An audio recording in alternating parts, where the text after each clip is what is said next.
Next question is, how will the program help the students in mastering school or college subjects? The school or college curriculum focuses on teaching the content, that is, what of the subject topic, the first level of learning anything. There are 5 more levels involved before a person can master the learning. The skills that are taught in the program help the child to learn at all the 6 levels. For example, mind mapping technique helps the child in organizing the learning content.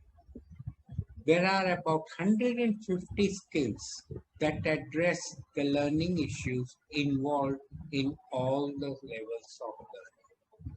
The child is encouraged to learn all the skills during the program. Thank you for your all attention given to us.